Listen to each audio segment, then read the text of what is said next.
क्या आपका मन भी सर्दियों में पकौड़े, पूड़ी, पराठा, भटूरे इत्यादि खाने का करता है? और क्या आपको भी लोगों ने कभी कहा है कि नहीं नहीं, अगर शरीर मांग रहा है तो यानी शरीर को उसकी जरूरत है?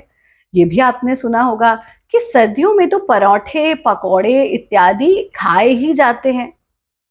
पर क्या आपने कभी सोचा कि आपका शरीर विशेष रूप से इस मौसम में इन चीजों की डिमांड क्यों करता है? उसके पीछे के दो फैक्टर्स हैं। एक हमारा फिजियोलॉजिकल फैक्टर और दूसरा हमारा साइकोलॉजिकल फैक्टर। जब हम फिजियोलॉजिकल फैक्टर की बात करें तो need of warmth, need of energy हमें इंसिस्ट करती है कि हम इन चीजों का सेवन करें। पर अगर हम उस नीड ऑफ वार्मथ यानी शरीर में गर्माहट प्राकृतिक तरीके से ले आए और साथ ही शरीर को एनर्जी, ऊर्जा भी प्राकृतिक तरीके से दे, तो ये सब खाने की नीड हमें महसूस नहीं होगी। यानी फैक्टर्स चाहे फिजियोलॉजिकल हो चाहे साइकोलॉजिकल, ये कहना कि सर्दी का मतलब है कि हम गरिष्ठ भोजन ही करें, बिल्कुल ऐसा नहीं है।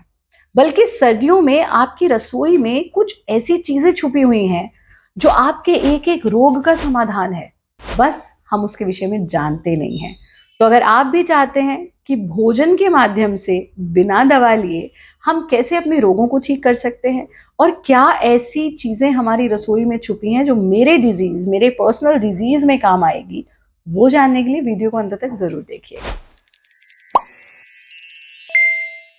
नमस्ते, हरिओम। मैं हूं आचार्य प्रतिष्ठा। स्वागत है आपका भारत योगा यूट्यूब चैनल पर। इस वीडियो को बहुत अधिक लंबा ना करते हुए सीधा सीधा हम मुद्दे की बात पर आते हैं और टॉपिक ऑफ डिस्कशन ये हो रहा है कि किस रोग में हमको क्या सेवन करना है, विशेष रूप से इस मौसम में। तो इस मौसम के रोग की अगर हम बात करें तो पहला रोग है फ्लू या कोल्ड एंड कफ, नजला जुकाम हो जाना, बुखार हो जाना, फ्लू पकड़ लेना। ऐसे में आपको किन किन चीजों का सेवन करना है? ऐसे में आपको लेना है अदरक, हल्दी, शहद, सिट्रस फ्रूट्स जैसे कि ऑरेंज, लेमन, आंवला, और साथ में आप लीजिए कुछ गरम गरम सूप्स। और एक और बहुत अद्भुत चीज होती है जिसे हम कहते हैं हल्दी का दूध, और अब वेस्ट में इसे कहा जाने लगा है टर्मरिक लाते। पर यह आपका एक ट्रेडिशनल पेय है जो आपको इन सब फ्लू, कोल्ड, कफ से दूर रखे। दूसरी समस्या सर्दियों में हो जाती है लो इम्यूनिटी, जिससे हमें बहुत जल्दी जल्दी यानी हमारी रोग प्रतिरोधक क्षमता कम हो जाना, जिससे बहुत जल्दी जल्दी इन्फेक्शंस लगने लगते हैं। ऐसे में आपकी रसोई में छुपा है आंवला, जिसका नाम ही है आमला। ये मल को बाहर निकालता है। आमला मतलब मल को बाहर निकालने वाला, आमला। दूसरी चीज है पपीता, पपाया। बचपन में एक गाना राइम सुना करते थे, पालक खाएं हम, पालक खाओ तुम।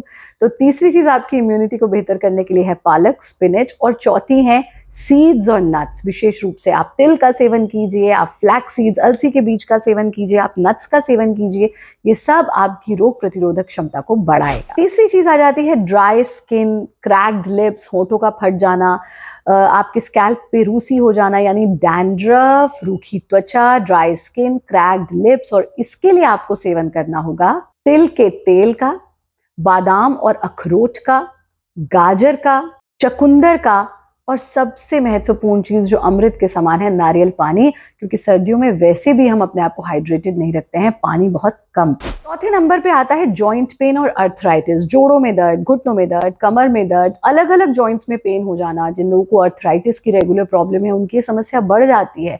ऐसे में आपकी रसोई में उपचार है हल्दी और काली मिर्च का सेवन, ओमेगा 3 रिच फूड्स का सेवन जैसे कि walnut, flax seeds, chia seeds. ये आपके लिए बहुत बहुत लाभकारी हैं। फिर हरी सब्जियां इस मौसम में आपको माँ प्रकृति देती है, मेथी, पालक, सरसों, बथुआ, इनका सेवन आप कीजिए। और इसी के साथ साथ अदरक, टर्मरिक मिल्क, अगेन हल्दी का दूध, और साथ में गार्लिक यानी कि लहसुन।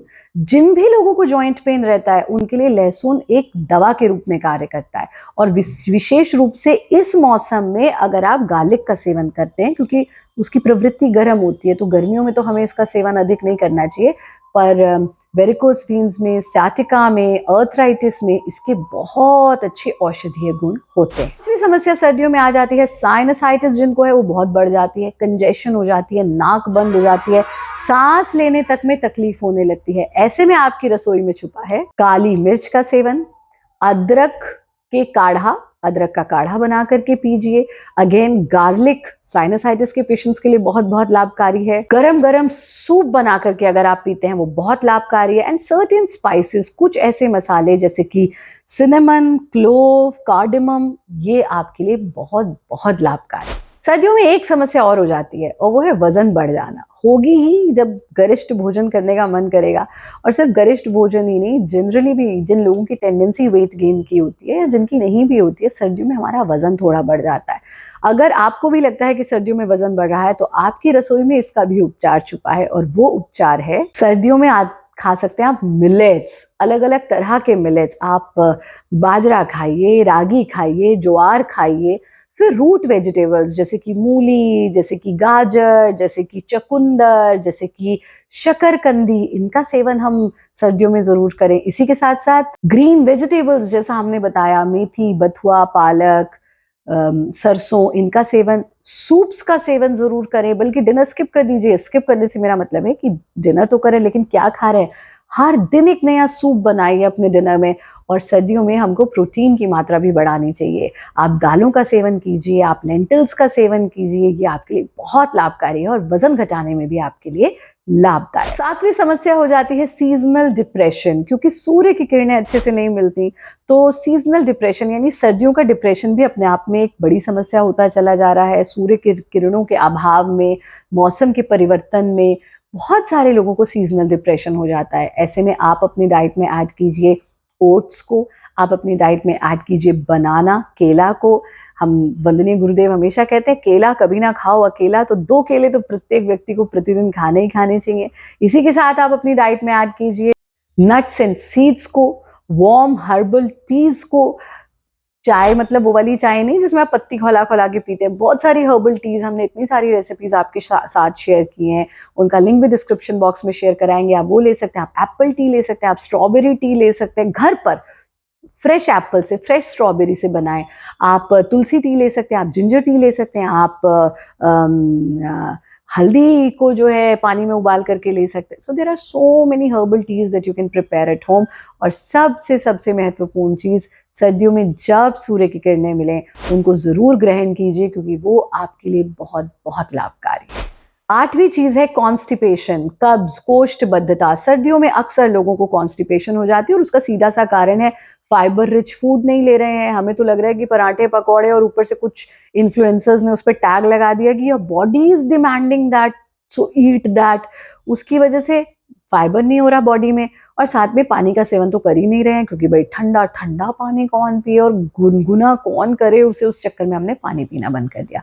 सो लास्ट इज कॉन्स्टिपेशन, जो बहुत बहुत कॉमन प्रॉब्लम विंटर्स की हो जाती है। और उसके लिए आपकी रसोई में उपचार छुपा हुआ है गुनगुना पानी। जितनी बार हो सके दिन में गुनगुना पानी पीजिए। फिर कुछ ऐसे अद्भुत फल सब्जियां हमें देती है, जैसे कि पपाया, ऑरेंज, ग्वावा, फिग, अंजीर, इनका सेवन कीजिए। अद्भुत सब्जियां भी हमें सर्दियों में मां प्रकृति देती है, जैसे कि कैबेज, स्पिनच, बीटरूट। साथ में सीड्स में विशेष रूप से फ्लैक्स सीड्स का सेवन कीजिए। और कॉन्स्टिपेशन के लिए तो सबसे बड़ी दवा आपकी रसोई में है गाय का शुद्ध घी। हर मील से पहले 1 चम्मच घी गर्म करके खाइए। आपकी कॉन्स्टिपेशन, इससे अच्छा लैक्सेटिव आपके लिए कोई हो ही नहीं सकता है। रात को सोने से पहले गर्म दूध पीजिए, और अगर हल्दी का दूध पी सकें तो सर्वोत्तम है। तो 8 ऐसी समस्याएं, त्वचा से लेकर ऑर्गन से लेकर के मन तक की, हमने यहाँ पर आपको बताई, और उनका समाधान आपकी रसोई में छुपा है। इन सभी समस्याओं के लिए क्या योगाभ्यास करना है वो हम पहले भी आपसे कई बार साझा कर चुके हैं। उनका लिंक हम डिस्क्रिप्शन बॉक्स में शेयर करवाएंगे। अगर आप के मन में कोई जिज्ञासा है, कोई प्रश्न है, हमें जरूर भेजिए। हम अगले वीडियो में आपको ये बताएंगे कि योगाभ्यास के 4 नियम कौन से हैं जो सर्दियों में जरूर जरूर करने हैं। जितने भी साधक योगाभ्यास करते हैं, इन 4 नियमों के बिना अगर योगाभ्यास करेंगे तो बीमार पड़ सकते हैं। तो अगली वीडियो की प्रतीक्षा कीजिए। इसके अलावा एक ऐसा प्लांट, एक ऐसा पत्ता, बस 2 पत्ते रोज खा लीजिए, 98% डिजीजेस दूर हो जाएंगे। कौन सा पत्ता है वो, ये जानना चाहते हैं तो कमेंट बॉक्स में लिख करके बताइए, ताकि अगर आपके कमेंट्स आएंगे, जैसे कि आपने 4 चीजें गुरुमा कौन सी हैं जो योगाभ्यास के समय ध्यान रखनी है, वो बार बार कमेंट में लिखा, तो हम उसका वीडियो प्रिपेयर हो चुका है, आपके लिए आने वाला है अगले, यानी एक दिन छोड़ करके। तो अगर आप उन पत्तों को जानना चाहते हैं, 2 पत्ते ऐसे कौन से हैं जो बहुत बड़ी औषधि के रूप में काम करते हैं, 98% डिजीजेस दूर करते हैं, हमें लिख करके ज़रूर भेजिए ताकि हम आपके लिए आने वाले समय में इस पर एक वीडियो लेकर के आएँ। आज के एपिसोड में इतना ही। आप सब खुश रहें, स्वस्थ रहें, आनंदित रहें, हँसते रहें, मुस्कुराते रहें। @आचार्य प्रतिष्ठा जी इंस्टाग्राम और फेसबुक पर भी आप हमसे जुड़ सकते हैं। @a प्रतिष्ठा x ट्विटर पर भी आप हमारे साथ जुड़ सकते हैं। आप सबके लिए बहुत शुभकामनाएं। खुश रहें, स्वस्थ रहें, आनंदित रहें, हंसते रहें, मुस्कुराते रहें। हरिओम, जय हिंद, वंदे मातरम।